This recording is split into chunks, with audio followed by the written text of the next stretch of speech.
suo obiettivo è lo stesso di sempre, strappare un sorriso a chi soffre e creare le condizioni attraverso la dolcezza della sua musica perché possa esserci uno scambio affettivo tra chi di affetto ne riceve poco. Pino Di Maio, cantautore che porta in Italia e nel mondo la melodia partenopea, anche quest'anno in occasione delle festività natalizie non ha voluto venire meno a quelli che chiama i suoi obblighi morali, fatti di solidarietà e di amore per le persone meno fortunate. Dopo le esperienze con i ragazzi detenuti al carcere di Nisida, quest'anno Di Maio con la sua associazione La Villanella si è dedicato agli anziani e in particolare a quelli che risiedono nel centro geriatrico Frullone a Scampia. A loro ha regalato le sue canzoni in un concerto al quale hanno assistito anche l'assessore regionale alla sanità Montemarano e il direttore generale della ASL 1 Tursi, concerto che per un paio di ore ha allontanato la tristezza dagli occhi umidi di quei vecchietti che ogni giorno affrontano quella brutta malattia chiamata solitudine.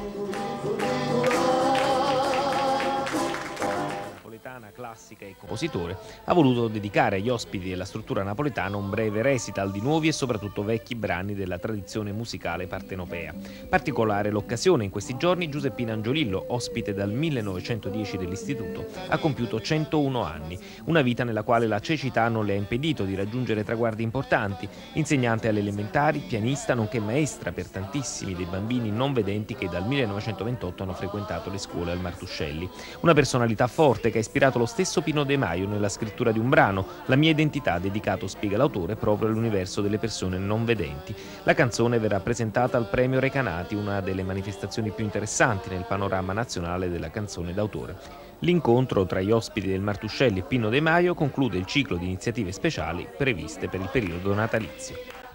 Un sorriso per decine e decine di non vedenti, la musica di Pino De Maio e le iniziative di solidarietà della Fondazione Elena Sapio per gli ospiti dell'Istituto Martuscelli di Napoli ed in particolare per Giuseppina Angiolillo, che vi ha festeggiato i 100 anni. Intorno a lei, che nell'istituto ha insegnato molti ex allievi della scuola elementare speciale per piccoli non vedenti, per la centenaria il 9 gennaio, sempre nello stesso istituto Domenico Martuscelli, una grande festa con il sindaco di Napoli Rosa Russo Iervolino ed il presidente nazionale dell'Unione Italiana Ciechi. Sono centinaia i non vedenti che nell'istituto Martuscelli sulla collina del Vomero hanno trovato formazione culturale e solidarietà concreta da parte di educatori, istituzioni e tanta gente comune.